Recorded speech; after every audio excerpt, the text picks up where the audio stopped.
Yes. तो हमने अभी ये देखा था कि स्लाइम मोल्ड्स जो हमारे पास होते हैं उनके पास पहली बात तो सेल वॉल नहीं होती, लेकिन जो ये स्पोर प्रोड्यूस करते हैं उनके पास होती है, राइट।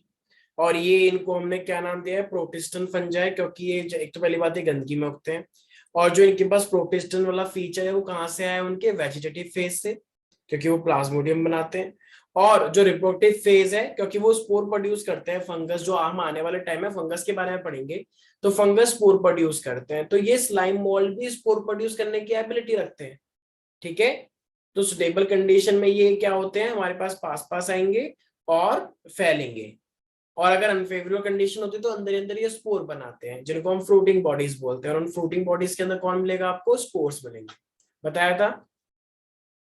और उसके बाद फिर मैंने आपको बताया एक होता है सेलुलर और एक होता है acellular slime mould, right. मान लो अगर मैं आपसे बोलूं कि मेरे पास बहुत सारे सेल जैसे स्ट्रक्चर आपस में आके मिल गए, अब आपस में आके मिल गए, तो मुझे एक बात बताओ, तो उसका जो न्यूक्लियस है मान लो वो बाई चांस मल्टी न्यूक्लिएट हो गया, क्योंकि बहुत सारे न्यूक्लियस आके मिल गए, मल्टी न्यूक्लिएट बन गए, वो महागठबंधन तैयार हो गया। तो ये महागठबंधन सेलुलर का नाम दिया जाएगा या ए सेलुलर का नाम दिया जाएगा? सर ए सेलुलर। वेरी गुड, शाबाश प्यारी बच्ची, yes, it will be A cellular. लेकिन मान लो कि अभी जैसे आप लोग वैसे तो बायोलॉजी का राजनीति से कोई रिलेशन नहीं है, लेकिन एग्जाम्पल्स के तौर पे लिया जा सकता है।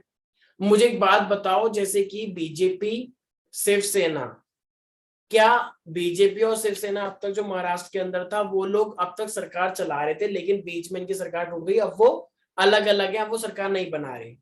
अगर अब शिवसेना और बीजेपी पास आ भी जाते हैं तो उन्होंने मना कर दिया कि हम आपके साथ कभी गवर्नमेंट नहीं बनाएंगे। तो मुझे एक बात बताओ, तो ये अगर पास आ भी गए तो क्या पूरी तरीके से महागठबंधन बना पाएंगे? No sir. बिल्कुल नहीं बना पाएंगे।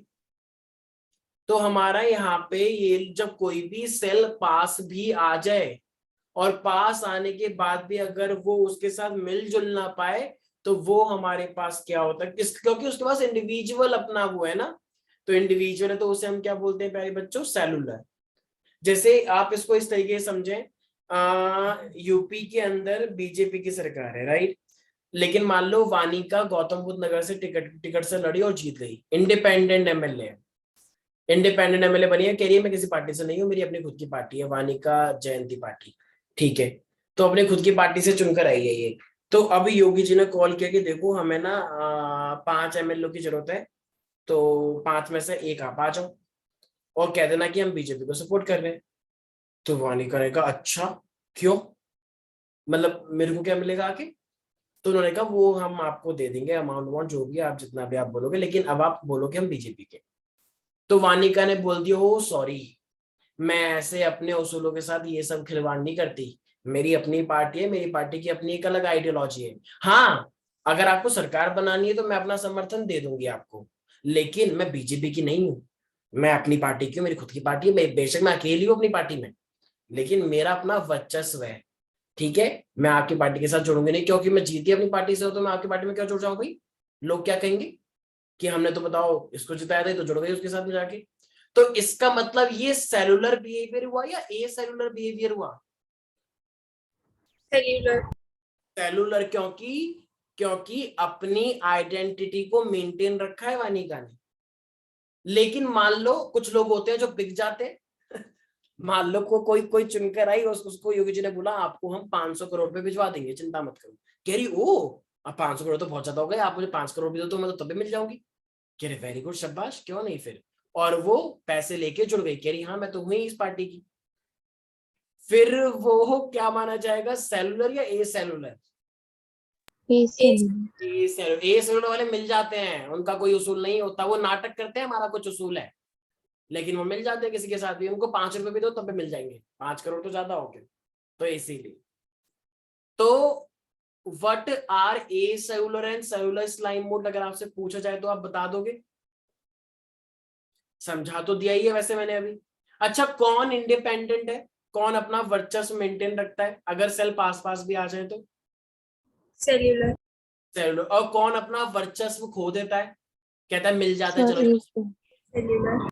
ए सेलुलर होते हैं, ठीक है। तो ये चीज ध्यान रखनी है। तो अब हमारे पास टाइप्स आप देखने वाले हैं, देखो दो कैटेगरी में डिवाइड किया गया। एक है acellular slime mould, a large number of individual cells fuse to form a single cell, right. अब अगर वो सिंगल सेल बना रहे हैं तो वो लार्ज हो जाएगा या छोटा हो जाएगा भैया? भाई तुमने सारे रैंडम पार्टीज के एमएलए को अपनी पार्टी में भर्ती कर लिया, तो आपकी पार्टी बड़ी हो जाएगी छोटी हो जाएगी? बड़ी। बड़ी। और ये तो लाइव एग्जाम्पल है। पहले जब पहली बार जब बीजेपी लड़ी थी, बीजेपी के सिर्फ 2 सांसद थे, आज बीजेपी के अकेले 300 प्लस सांसद है। क्यों? तो ये क्या सारे के सारे बीजेपी के हैं? बहुत सारे लोग तो कांग्रेस छोड़ के बीजेपी में गए, बहुत सारे टीएमसी नो छोड़ के सर। गए, बहुत सारे अलग अलग पार्टी से जितने भी थे सब छोड़ छोड़ के बीजेपी में आ गए। तो यही वाले सारा सारा खेल है। तो इसका मतलब वो सब कौन है फिर? ए सेलुलर, क्योंकि वो मिल गए। तो ए सेलुलर स्लाइम मोड उसको। तो देखो क्या लिखा है, the resultant cell contain more cytoplasm and large number of nucleuses. क्यों ज्यादा साइटोप्लाज्म क्यों हुआ? क्योंकि बहुत सिंपल है, कि मिलते गए। हाँ बहुत सारे जुड़ के आ जाएंगे तो भाई हो ही जाएगा ना। तो सिंपल सी बात है। और न्यूक्लियस भी आके जुड़ गए तो वो भी बात है। अब बात करते हैं सेलुलर की। सेलुलर भी, सेलुलर देखो सेल्स आर फ्री, इनको किसी से कोई मतलब नहीं होता, फ्री है। और अगर ये एग्रीगेट हो भी रहे हैं तो ये अपना इंडिपेंडेंट वर्चस्व मेंटेन रखते हैं। They are capable of independent existence, इनको फर्क नहीं पड़ता। अगर मान लो कोई, वैसे मैंने बताया ना, सोसाइटी में कोई मुसीबत आ गई तो ये जुड़ गए, तो देखो उस मुसीबत का नाम है केमिकल सिक्रीशन। किसी केमिकल की वजह से ये लोग पास पास तो आ गए, लेकिन पास पास आने के बाद भी क्या ये एक हो पाएंगे? नहीं, क्योंकि वो अपने आप में इंडिविजुअल मेंटेन रखते हैं। तो सेल्स फ्री हैं, पास आएंगे मुसीबत के टाइम पे फिर से अलग हो जाएंगे। तो ये आपको ध्यान रखना है। तो सेलुलर और ए सेलुलर के अंदर कोई भी दिक्कत है प्यारे बच्चों? अभी हम इसके बारे में और डिटेल में देखेंगे। अभी तो बस ये ऊपर ऊपर से देख लिया, तो ऊपर ऊपर का समझ में आ गया प्यारे प्यारे बच्चों? अंश, सेलुलर एंड ए सेलुलर। अब देखो हमारे यहाँ ए सेलुलर का एक नाम और होता है जिसका नाम है प्लाज्मोडियल। प्लाज्मोडियल स्लाइम मोल्ड को हम ए सेलुलर भी बोलते हैं, ठीक है। अब देखो ये क्या होता है, इनकी जो फ्री लिविंग बॉडी, इनकी जो बॉडी होती है तो वो ठीक है फ्री लिविंग है। थैलॉइड बॉडी, थैलॉइड बॉडी का मतलब होता है जिसकी बॉडी डिफरेंशिएबल ना हो। अगर मान लो मैं आपके सामने खड़ा हूं, आप लोग पहचान पाएंगे मेरी आईज है, मेरी नोज है, मेरे लिप्स है, मेरे गाल है, इस तरीके से आप पहचान पा रहे हैं। तो मैं थैलॉइड नहीं हूं, मैं तो डिफरेंशिएटेड हूँ। डिफरेंशिएटेड का मतलब मैं डेवलप्ड हूँ। लेकिन मान लो मेरे यहाँ पे एक चेहरा बना हुआ है, आप लोग कह रहे हैं सर की आईज कहाँ है? आईज पता ही नहीं चल रही तुम्हें कहाँ है, मेरी नोज पता नहीं चल रही। वोल्टेमॉर्ट को देखा है? वोल्टेमॉर्ट का कुछ पता नहीं चलता कि कहाँ पे कब क्या है। वैसे फिर भी ठीक है, और चपटा मान लो तो उसको बोलते हैं थैलॉइड। तो थैलॉइड में कुछ पता नहीं चलता कौन सा पोर्शन कहाँ पे है। तो thalloid body of A cellular slime mould, उसी को हम प्लाज्मोडियम बोलते हैं, ठीक है। एक ऑर्गेनिज्म आया तो मुझे पहचान ही नहीं पा रहे कि इसका माउथ कहाँ है, फेस कहाँ है पूरा प्रॉपरली, तो कुछ नहीं पहचान पा रहे, इसलिए इसका नाम पड़ गया प्लाज्मोडियल, क्योंकि इनकी बॉडी थैलॉइड होती है। अनडिफरेंशिएटेड बोल सकते हैं क्या? थैलॉइड मतलब अनडिफरेंशिएटेड, डिफरेंशिएटेड मतलब डेवलप नहीं है। ये ज्यादा डिप्लॉयड होते हैं और मल्टी न्यूक्लियड भी हो सकते हैं, क्योंकि आप जानते हो जुड़ने पे बिलीव करते हैं, तो मल्टी न्यूक्लियड बना लेंगे। और ये ज्यादातर गीले गीले एरिया में, जैसे कभी देखा आप लोगों ने कि कभी कभी आपके सीलन आ जाती है वॉशरूम में या घर में भी आ जाती है दीवार पे, तो वहां पे ध्यान रखना आपको प्लाज्मोडियल स्लाइम मोल्ड मिल जाएगा, क्योंकि वो डैम्प एरिया में रहते हैं और वहां पे थोड़ी थोड़ी गंदगी भी आ जाती है फिर।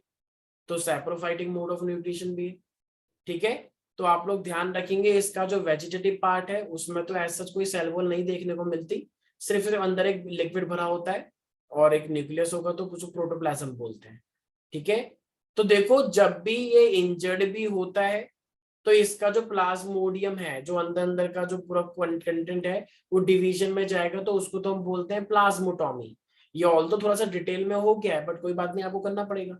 तो ये तो हो गया, चलो इंजर्ड हो गया तो उसने प्लाज्मोटॉमी कर ली। और अगर बाहर की सिचुएशन ही कोई अनफेवरेबल है तो ये जो प्लाज्मोडियम है इनका ये एक सिस्ट बनाता है। इस सिस्ट को ही हम स्क्लेरोटियम भी बोलते हैं, ठीक है, या स्लेरोटियम भी बोल सकते हो, सी साइलेंट है। तो स्लेरोटियम इसने बनाया है और ये इसी प्रोसेस को हम बोलते हैं पेरिनेशन, क्योंकि ये पेरिनेशन इसको अनफेवरेबल कंडीशन से बचा रहा है।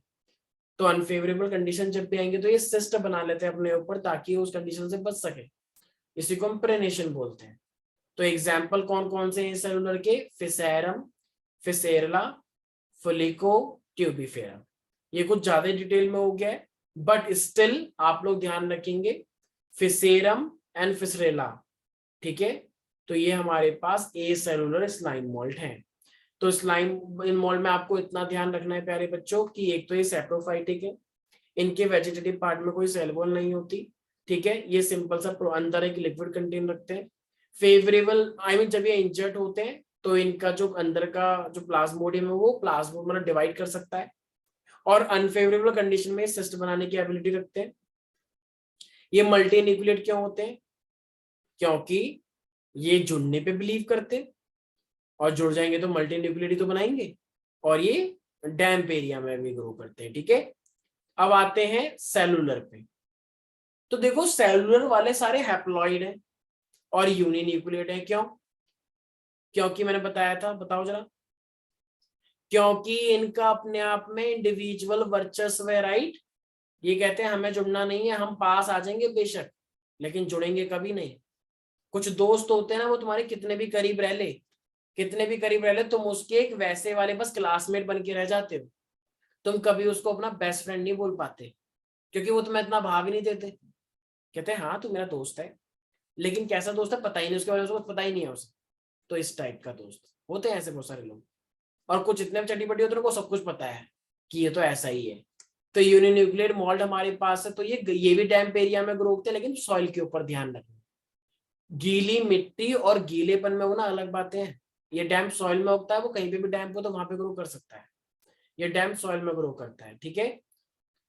इस टाइप के स्ट्रक्चर को हम लोग इसको मिक्स अमीबा भी बोलते हैं, ठीक है। तो हमारे पास जो सेलुलर वाला है, इस सेलुलर के अंदर हमें क्या बोलना है? इसको मिक्स अमीबा।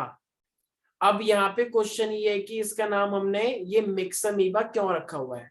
क्या कोई गेस कर सकता है? एक तो होते हैं मिक्स अमीबा जिसमें जो जो डिजीज हो जाती है, मतलब एनिमल्स को या हमको, लेकिन मिक्स अमीबा का मतलब क्या होता है? देखो मिक्स अमीबा का मतलब है कि इनकी बॉडी तो एक तरह से अमीबा वाली है, ठीक है। और ये जो अमीबा टाइप के ना, तो ये एक ऐसे अमीबा है जो कि स्पोर प्रोड्यूस करने की भी एबिलिटी रखते हैं। तो इसीलिए इनकी बॉडी थोड़ी थोड़ी अमीबा जैसी, और ये स्पोर प्रोड्यूस करते हैं, इसलिए इसका नाम क्या पड़ गया? मिक्स अमीबे। तो सेलुलर वाले को हम मिक्स अमीबे भी बोलते हैं। तो मिक्स अमीबे का मतलब क्या है? एक ऐसा सेल जिसमें कैसा फीचर है? अमीबा वाला। और ये क्या बना सकते हैं? स्पोर्स प्रोड्यूस कर सकते हैं, ठीक है। तो ये ध्यान रखना है आप लोगों को, myxamoebae. Okay. Phagotrophic mode of nutrition का मतलब क्या है? ये आएंगे, अगर इनको कोई भी दिखेगा तो ये उसको खा सकते हैं। फैगोसाइटोसिस, खा लेना, इंगल्फ कर लेना। अमीबॉइड टाइप की मूवमेंट है, तभी तो इसको मिक्स अमीबा बोला गया है। अमीबा के कुछ कुछ सिम्टम है इसके अंदर। तो ये अमीबॉइड टाइप मतलब इनके अंदर के बॉडी का साइटोप्लाज्म मूव करेगा तो ये खुद भी मूव करेंगी। मुझे एक बात बताओ, तुम्हारी बॉडी अगर पूरी पानी से भरी हुई है, तुम्हारी बॉडी के अंदर का पानी मूव कर रहा है, तो अगर तुम्हारी बॉडी के अंदर का पानी मूव कर रहा है तो तुम मूव करोगे या नहीं करोगे? बाहर से करेंगे। हार्ड नहीं रखना है, गुब्बारे जरा समझो अपने आप को। तो अंदर का पानी मूव करेगा तो गुब्बारा भी तो मूव करेगा। और ध्यान रखना प्यारे बच्चों, सेल वॉल तो इसके पास भी नहीं है, सिर्फ प्लाज्मा मेम्ब्रेन ही है। अनफेवरेबल कंडीशन आएगी तो ये अपनी बॉडी पे एक माइक्रोसिस्ट बनाता है, मतलब एज कंपेयर टू पहले वाले से छोटा। सेलुलर वाले तो बहुत ही पतला सा माइक्रोसिस्ट बनाते हैं, ठीक है। और इसी प्रोसेस को हम पेरिनेशन बोलते हैं। क्या यही पेरिनेशन क्या ए सेलुलर में भी हुआ था? हाँ भाई, वहां पे भी तो सिस्ट बना था भैया, यहाँ पे भी तो सिस्ट बना है जिसको हमने स्क्लोटियम बोला था, तो इसको भी पेरिनेशन बोलते हैं।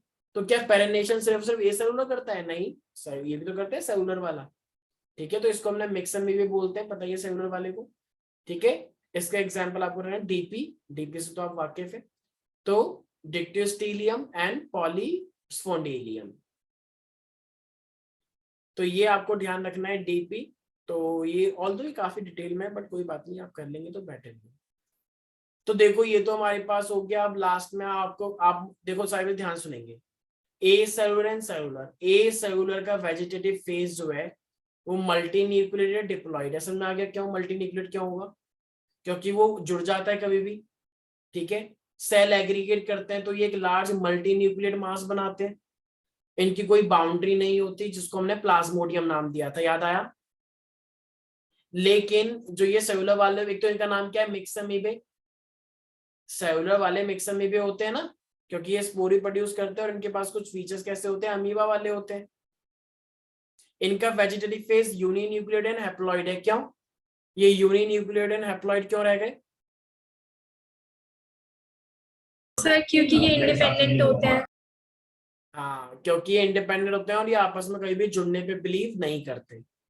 Cell aggregate to form a large body with a distinct boundary.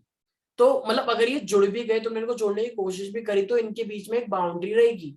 अगर ये एक ऐसा है तो ये एक ऐसा, देखो एक तो हुआ दो सेल जुड़ गए, दो सेल जुड़ गए तो ये एक बन गया। एक होता है दो सेल जुड़ गए तो जुड़ गए और ये ऐसे ही हैं, जुड़ने के बाद एक नहीं बने। तो अब अगर तुम बाहर से एक पिन्नी लगा दोगे तो ये कैसा नहीं होगी कि एक के अंदर दो सेल प्रेजेंट है, एक लेयर के अंदर, जैसे एक घर में दो लोग रह रहे हैं। तो फिर ये असली वाला तो नहीं जुड़ा, तो इसलिए इसको नाम क्या पड़ा, ज़ीडोप्लाज्मोडियम। प्लाज्मोडियम वो होता है जो जुड़ जाए, कंबाइन हो जाए, लेकिन ये तो जुड़ा ही नहीं ढंग से, तो इसलिए इसका नाम क्या पड़ा, ज़ीडोप्लाज्मोडियम, क्योंकि इनके बीच में बाउंड्री होती है, ठीक है, इनके न्यूक्लियस फ्यूज नहीं करते। समझ में आ गया प्यारे प्यारे बच्चों, pseudoplasmodium and the plasmodium. Any doubt in this? Please note down करें इसे। तो अब जो हम क्वेश्चन पूछने जा रहे हैं, ठीक है, आप लोग बताएंगे। अगर मैं आपसे यूग्लिनोलॉइड्स डिग्लिनोलॉइड्स की बात करता हूँ, यूग्लिनोफाइटा भी उसे बोलते हैं, तो उसके अंदर कौन सा रिजर्व फूड मटेरियल होता है? अगर मैं आपसे यूग्लिनोइड्स की बात करता हूँ, मतलब यूग्लिना की बात करता हूँ, तो कौन सा रिजर्व फूड मटेरियल होगा उसके अंदर? पैरामाइलम। पैरामाइलम आपको याद रखना है, ठीक है। ऑल्दो कुछ बुक्स के अकॉर्डिंग आप ऐसा भी कर सकते हो, like paramylum and the fats, okay. अच्छा, इसके अंदर एक आई जैसा स्ट्रक्चर होता है, उस आई जैसे स्ट्रक्चर को क्या बोलते हैं, जो कि इस फिलामेंट के बेस पे प्रेजेंट? स्टिग्मा। Sir stigma. और इस स्टिग्मा को मैं क्या बोलता हूँ, मतलब अगर आई से कुछ बोलना हो तो आई स्पॉट। आई स्पॉट बोलते हैं। और इनके बाहर एक फ्लेक्सिबल पतली सी लेयर होती है, उसका क्या नाम है, जो कि बहुत मोस्ट कॉमन है? पेलिकल। पेलिकल। वेरी गुड, शाबाश, ओके गुड। अच्छा, ये अगर मैं यूग्लिना की बात करता हूँ या मैं स्लाइम मॉल्ड्स की भी बात करता हूँ, तो ये ज्यादातर कैसे एरिया में उगते हैं, ड्राई या फिर damp? Sir damp. Damp area में उगते हैं, ठीक है, ये आपको ध्यान रखना है, ओके। अच्छा श्रुति, ऐसा क्या है यूग्लिना के पास जिससे कि इसको प्लांट और एनिमल दोनों का दर्जा दे दिया जाता है बेफालतू में? सर क्योंकि प्लांट इसलिए क्योंकि ये मतलब इसके पास जो स्टिग्मा होता है, ये स्टिग्मा से इसको जब लाइट सेंस होता है तब ये फोटोसिंथेसिस करता है, और सर जब लाइट नहीं होती तब ये लोग हेट्रोट्रॉफिक बन जाते हैं, इसलिए। चलो ठीक है, मतलब बताया सही है, लेकिन आई स्पॉट का रूल नहीं था ऑल्दो, पर ठीक है, तुमने उसको जोड़ दिया, ये अच्छा किया, ठीक है। तो वैसे आई स्पॉट का इतना रूल है नहीं, मेन बस ये बोलना था कि जब लाइट है तो वो ऑटोट्रॉफिक है और नहीं है तो हेट्रो है, ठीक है। और एक और बात, इसके पास सेल वॉल है जो कि प्लांट के पास होती है, ठीक है। तो इसीलिए यहाँ पे इस चीज में हमें इसके ऊपर डाउट था कि अलग अलग प्रॉपर्टीज को शो कर रहा है, ठीक है। अच्छा, अब मुझे एक बात बताओ, इसके पास यूग्लिनोलॉइड्स के पास, यूग्लिना के पास कौन से क्लोरोफिल होते हैं, ए बी सी या D? Sir chlorophyll A and B. A और बी। ए और बी होता है, वेरी बिल्कुल सही, ओके फाइन। अच्छा सॉरी, अभी मैंने आपसे सेल वॉल के बारे में बताया ना, यूग्लिना फोटोसिंथेसिस कर लेता है बट सेल वॉल नहीं है, इसलिए इसे एनिमल का बताया था ना क्लास में, याद हो तो। यूग्लिना के पास सेल वॉल नहीं होता है, जो एनिमल के पास भी नहीं होता है, तभी तो एनिमल वाला फीचर आया, ठीक है।